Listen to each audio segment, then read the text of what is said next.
Mm. Mm, mm, mm. A lot of emotion in this chapter this week, elites. What's going on? It's me, Captain Bazz-B. We live action. You already know what it is. Here to bring you my review of Bleach chapter 634, titled Friend 4. Now we see this chapter picks up immediately where the last one left off, with Bazz-B is getting slashed across the chest by Hashwoth, and we see he goes flying through a wall. He just didn't get slashed and dropped. He goes flying through a wall. You see the debris, and we see Hashwoth tells him to stop, because by them fighting is not benefiting His Majesty. And as Bazz-B goes on to say, of course this wouldn't benefit him because I'm here to kill him. And then he activates Burner Finger 4, and that's when Hashwoth, he shouts at him like, you know what? Do I have to repeat myself? Buzzard Black. Now other translations I read was Bazard Black. Now I noticed a lot of times in Bleach, when you have these characters who have this blank or normal or calm, cool, collected type of demeanor, expression on their face, eventually it comes a point in time where they just lose their composure. They scream and holler. We've seen this with Byakuya, Ukleora, we now seen it with Hashwoth. But we got to see Bazz-B's real name. And as he shouts that, Bazz-B goes on to attack Hashwoth, but Hashwoth is evading it, and Bazz-B is taunting him like, what's up, like, you're running now, don't run from me, you know, are you that afraid of losing to me? Now it goes to a flashback, but this flashback, you know, we see is fast forwarding through the previous flashback we already seen. Now they are both part of the Star Knights, and we see Hashwoth, he has on the cap now, the cape, you know, with the hat, and he has the Star Knight symbol and everything, or the Quincy symbol, and Bazz-B is still trying to provoke Hashwoth, and he's trying to fight him, and that's when Hashwoth tells him, look, stop it, stop provoking me, you know, confrontation between two Quincy's, you know, two Star Knights, the punishment is death, stop it. And as he's walking, you see Hubert, he says, damn, to be getting pestered by a newbie, like, you know, maybe you're not fit out to be a captain. And we see Hashwoth, he takes a little jab, he goes on the whole one by saying, well, maybe I should follow by your example, Vice Captain Hubert. You know, and that right there is basically telling him like, oh, so you're the vice captain, telling me I'm not fit to be a captain, or you're questioning me how I'm not be able to be fit as a captain because this newbie is harassing me. So that at that point, Hubert realized, like, wait a minute, ain't that monkey motivator from a long time ago? Like, wait a minute, like, maybe I should handle him, teach him a lesson. And Hashwoth goes on again by repeating himself, saying, look, confrontation between Quincy's, you know, Star Knights are punishment by death. So that's when he tells him, look, if no one can see it, what does it matter? You know, if His Majesty can't see it, it doesn't matter. And at that point, Hashwoth tells him, I see everything. You know, you that glare he gives Hubert, and Hubert's looking like that. You just see the tension between the two, but not like the tension between Bazz-B and Hashwoth. But when he says His Majesty won't see it, or no one will see it, he must not know about the eyes, you know, the Almighty, how he can just see everything. But whatever. And at this point, it goes back to Bazz-B going to fight. You know, he's continuing fighting Hashwoth, and he was thinking to himself like, you know what, no matter how hard I try, no matter how much I provoked you, no matter how much I challenged you, you would not raise your blade against me. And he was saying like these 3 years, you know, after Hashwoth got picked up by Juha, it was 3 years. 3 years went by before Bazz-B got into the Star Knights. And he said he don't know if he came in as a captain or he just became a captain when Bazz-B first joined the Star Knights. He don't know. But at that point, we see Bazz-B, his arm gets sliced off with the Burner Finger 4 still activated, spinning in the background, and it cuts the pillar. I mean, and yet another arm. That's yet another arm gone. Now, I haven't watched Tekken's review yet, but I know Tekken, he did a good job by keeping count of all the arms that's been chopped off throughout the series of Bleach, because Kubo, he has this thing with arms, man.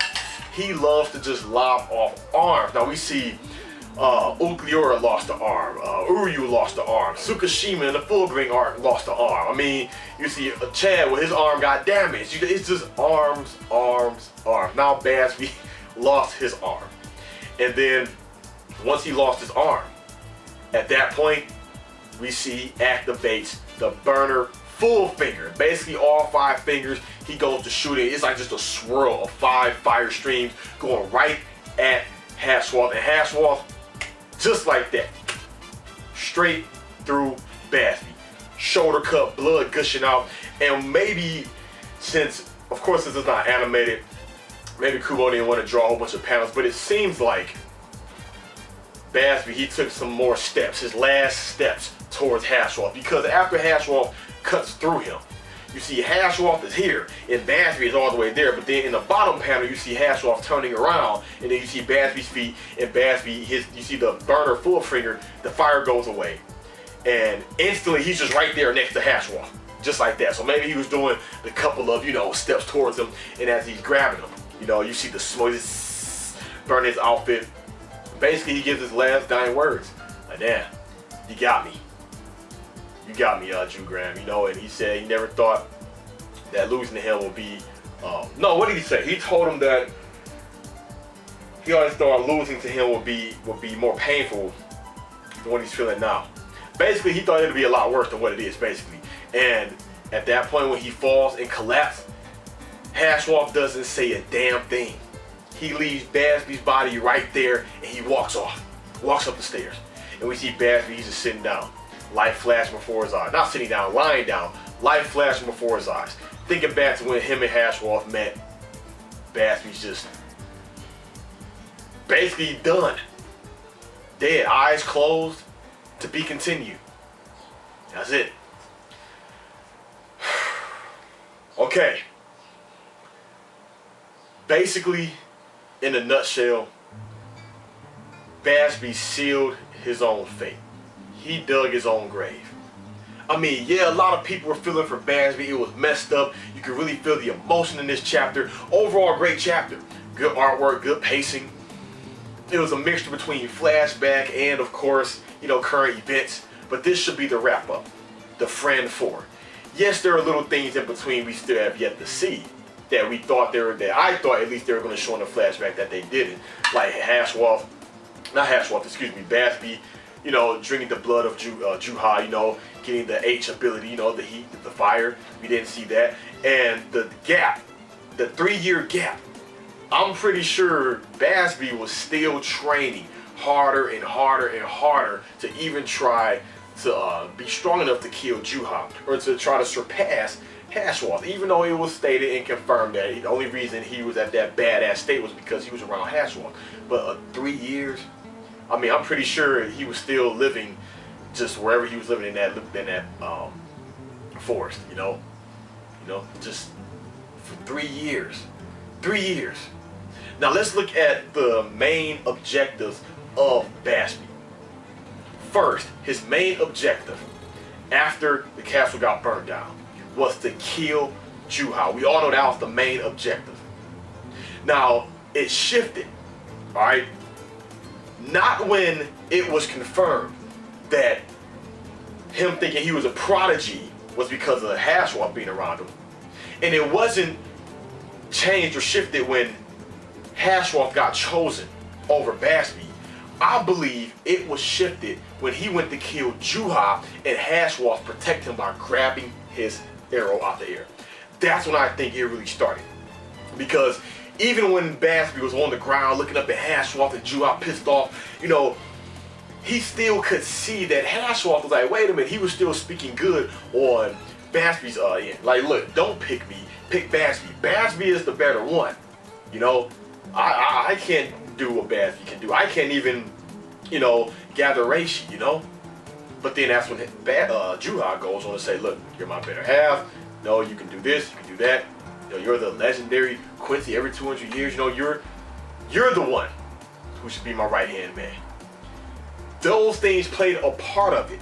But I'm pretty sure Bazz-B, yeah, even though he had that envy, that jealousness, that jealousy in his heart, the hostility towards Hashwolf, it wasn't to a point back then where he wanted to kill him. I believe it was when he protected Juha. Bazz-B was probably thinking like, look, this is the main objective I've been training for. You're going to get in the way. So now I'm motivated, you can get it too. That's when I think it shifted. But damn, that was crazy after they took Juha, not Juha, damn, Hashwolf. If I keep saying Jew Graham and Juha, I would tend to get it mixed up. But the 3-year gap, I think that was another slap in the face. Hashwolf gets taken away. And Bazz-B's just left it just for 3 years. And another thing we don't know, how did he get up in the Star Knights? I mean, you know, did he go looking for Juha? Did Juha come back for him? Was it another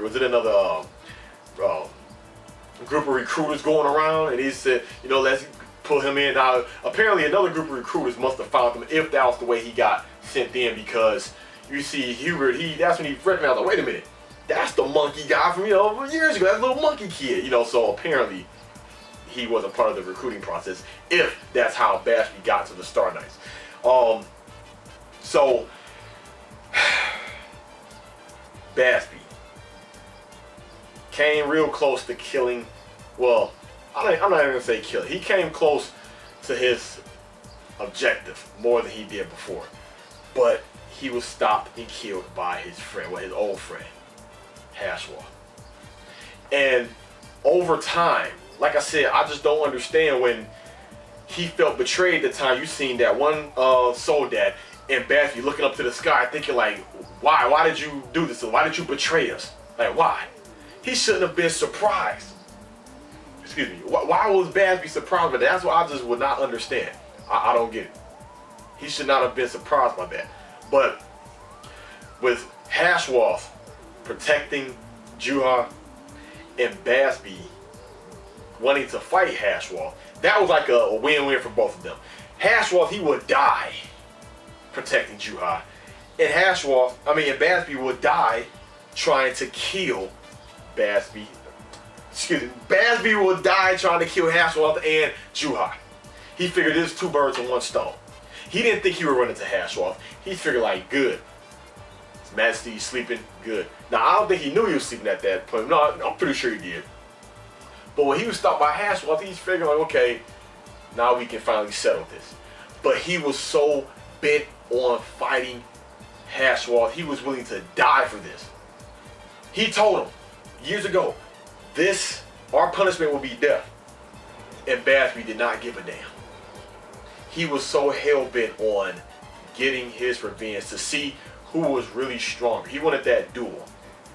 Plus, it wasn't so much he felt betrayed, because I'm pretty sure Hashwall could have been very influential to Juha by not letting Bazz-B join. Or he could have made his time as a Star Knight a lot worse than what Bazz-B probably thought it was. But that's just the crazy thing, man. We would have never guessed these two had a past. And it makes you wonder about the other Star Knights. But overall, man, it was just crazy. As far as the burner finger thing, I guess I was right. He can't just activate any burner finger like that. He has to go from order 1, 2, 3, 4. Because if we see from when the first time this confrontation started up to now, he did it for 1, 2, 3, 4, then a 5. I'm pretty sure if his arm wouldn't have got cut off after he did 5, maybe he did 6, 7, 8, 9, 10, but we'd never know. But I knew he was gonna lose. I knew he was gonna lose. I mean, his powers were limited. He couldn't do no volt standing. Even if he did that, I don't think that would have made a big difference. But Hashwall took him out like that, without no effort, you know?